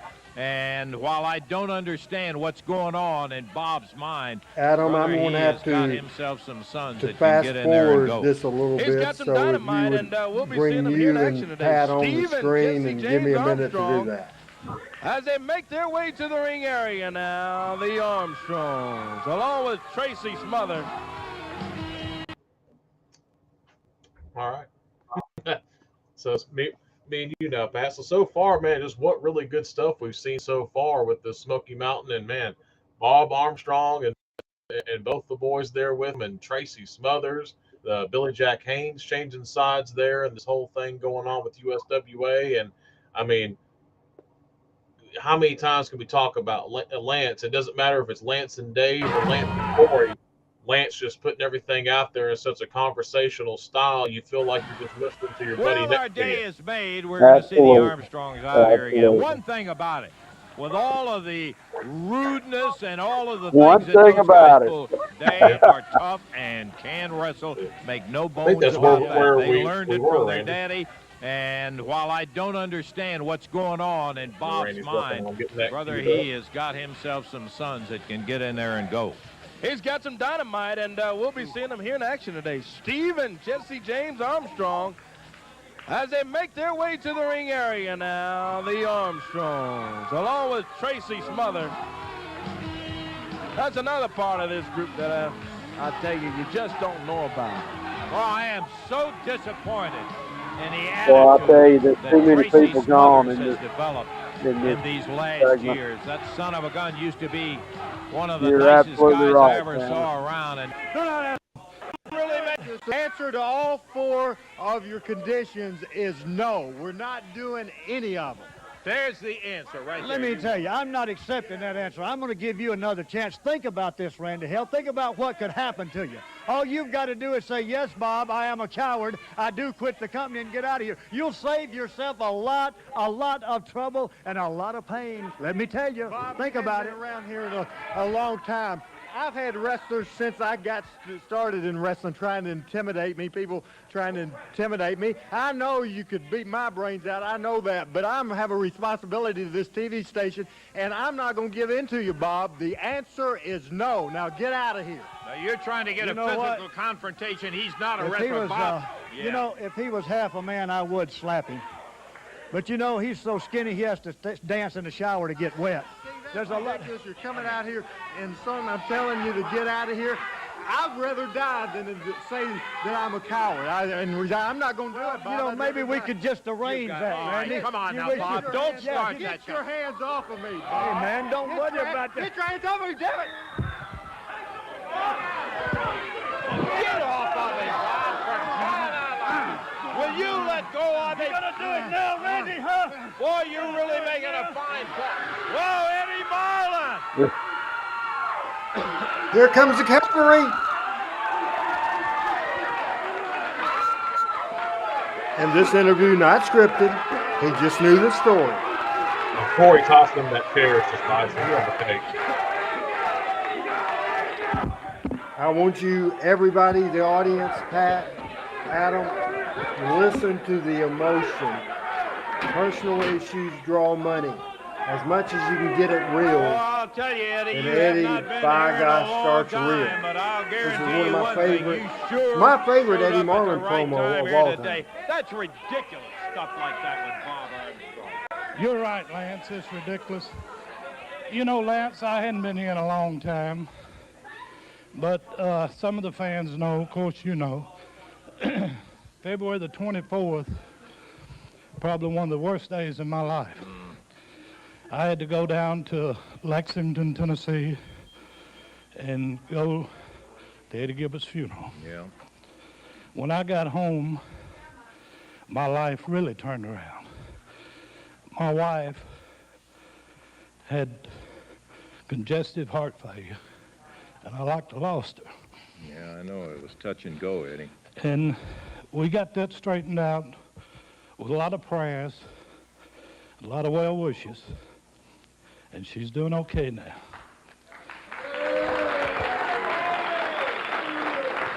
There's one thing that I'll never forget. You know, I've been knowing Randy Hales since he was 10 years old. Randy Hale came to me and says, Eddie, be with Norma. I'll do whatever I had to do, work night and day. And he did. Not only did he work night and day, go to all the towns, but he was at the hospital with me at night, sitting up with my wife. Now, like I say, she finally got all right. I've been watching every week. I watch the tapes. I talk to Randy every day. Some of the things that's happened, I said, Randy, I got to come back. He said, Eddie, you can't let everybody upset you and make you nervous. It's going to happen to me. They had to deal with the Smoky Mountain, and I think he handled it well. Yep. He had to deal with Brandon Baxter, and I know he handled it well because I've seen the tapes. Now, that's the reason I hadn't been here.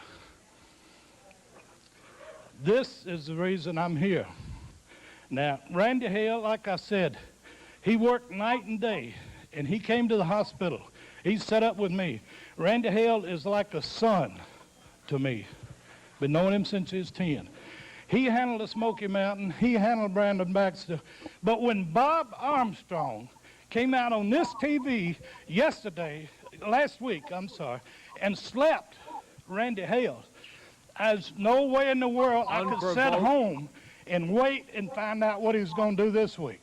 So I got up this morning and I drove the 200 miles and I'm here, and I wouldn't take nothing from being here. Now, Bob Armstrong, Randy Hale is not going to quit.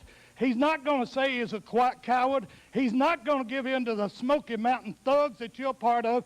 You may be the big shot there, Bob Armstrong, bullet Bob Armstrong, but here you're just a little pea in the pod. You will not intimidate Randy Hale, and you certainly won't intimidate me. Now, you want a war. You say you're going to have a war with the USWA. You're not going to fight this man. You're not going to fight Lance, Corey, or Dave, or Randy Hales. You will fight Eddie Marlin. Now, if you got the guts and you want to fight Eddie Marlin, get out here right now, and we'll see what kind of bullet you are. Other than that, you're not going to bother the crew at this TV station at the Coliseums. Now, you say you're going to be in the corner so you can make sure your boys have a fair deal. Well, let me tell you something, Bullet Bob. Every ring that you sit in the corner of, you will be looking to me eye to eye, because I will be in the other corner. I'm going to be back on the road as long as Bullet Bob is in the area. And that's all I got to say. Just when I see Bullet Bob, he better keep his eyes open. Eddie Marlin, boy, were we glad you showed up today, Eddie. Tell you one thing, Bob, you better think twice before you mess with that guy. That old guy, he's not wrestling at all of this. Well, take another thought. We're going to take time out. Be back in a moment. And we'll come back to you and Pat, since I look like crap.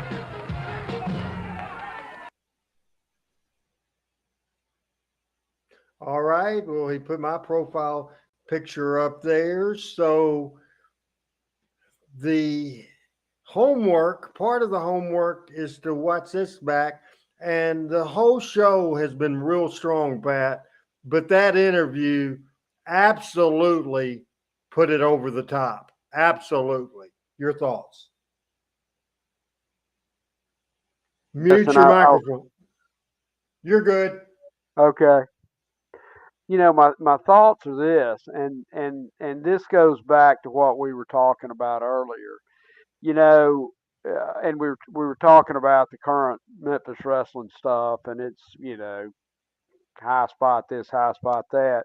There are people that were watching that show that had a 20 to 30-year history with Eddie Marlin and had a 15 to 20-year history with you and understood that relationship and why that meant so much to Eddie. And, I've said this every other time we've been on here. Jerry used to say that wrestling was Shakespeare for the masses. Well, it- the story of Eddie Marlin and Randy Hales, in on wrestling TV, and as I've been, fortunate and thankful to know from you and others throughout his life, is something that is real, and it comes across in that promo as absolutely real, which is what it is. And you can't get that in a 30-minute show or in an hour-long wrestling show. It has to be built, and it wasn't built, it was real, but it's a story that goes for 30 years. And that's what makes Memphis, USWA, Power Pro Wrestling so, so, so special. Had you ever seen that video before of the Eddie Marlin interview? I had never seen the interview. I had actually seen the action, but I'd never seen the interview. It was absolutely unbelievable. Eddie just knew the story, and like you said, you described that real good because it was right on the money. The people knew our story, so they were getting something. They believed this Smoky Mountain USWA thing. They believed that company was coming to take their local Memphis wrestling, their local Louisville wrestling, national wrestling, the USWA. They knew that I was running the company. That's why I got involved. That's why I got beat up. That's why we went the heat route week after week after week. And then we blew it off, business dropped, and we get Brian Armstrong in here. And then I made a deal with the Bullet. He would drive from Pensacola to TV every Friday night. He would drive. And we would do that, and this was just a real strong TV. We're toward the end of this, and we have plugs to do. I want to finish with this, and I'm just curious, and I know the answer to this, but it's very interesting. We're going to have the whole panel answer this. Pat's the only panel member here. Pat, tell everybody what your summer plans this year will be. Well, as you know, I don't know if others knows, but as you know, my son is fortunate. He goes to school in Memphis, and this summer he's gotten an internship in Dublin, Ireland. So we're going to go over there and look at Ireland for a while. Final comments about today's show. A master class in storytelling, a master class in what makes Memphis wrestling. Would not have worked without Bob Armstrong and others on their end to hold up their end of the storyline. And that's what's. I mean, I hate this because I sound like Michael, but that's what's missing today. You don't have people that have 30-year relationships trying to tell a story anymore. You have somebody that's out of the power plant in Orlando. Thank you very much for being with us today, Pat. Thank you all. It's great to see you all, and this is the favorite part of my week. Thank you so much. You do a great job. Absolutely tremendous. Joe Mobley, very well done. He says hello to me. Joe, I'll come by and see you in the next couple of days at Mickey D's. We'll do that for sure. Now, this is the closing part of the show, and I think for 2 minutes they can put up with my picture looking bad. So we'll go full screen with me as we go ahead and turn my camera back on. Wow, this has been a heck of a lot of fun, folks. This has been a tremendous amount of fun on this show today.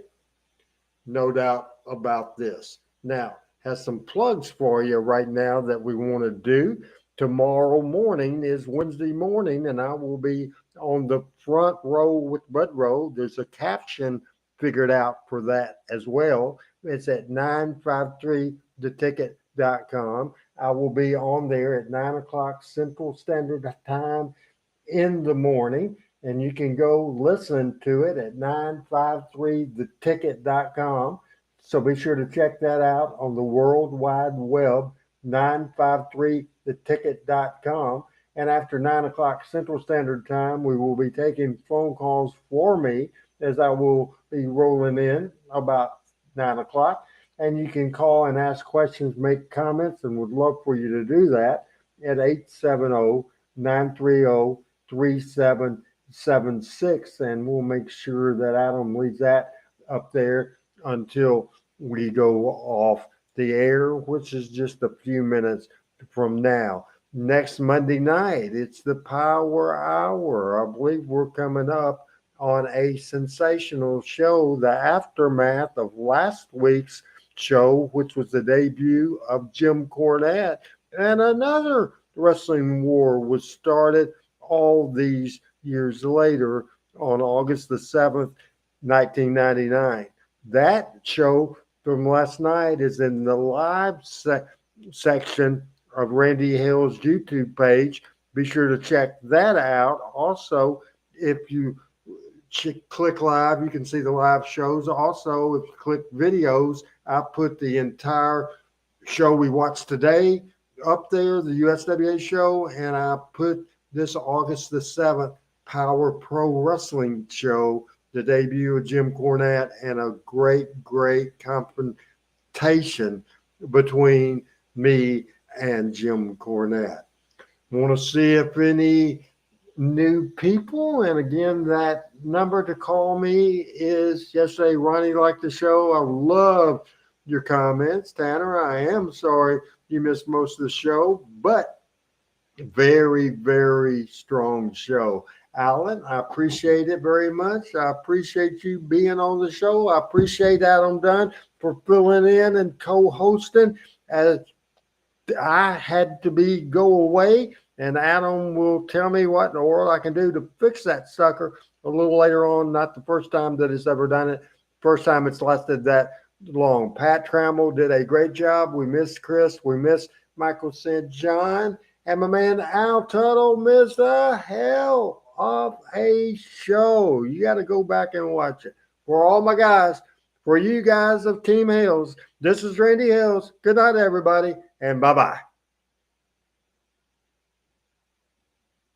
Station, namely the promoters of USWA Championship Wrestling.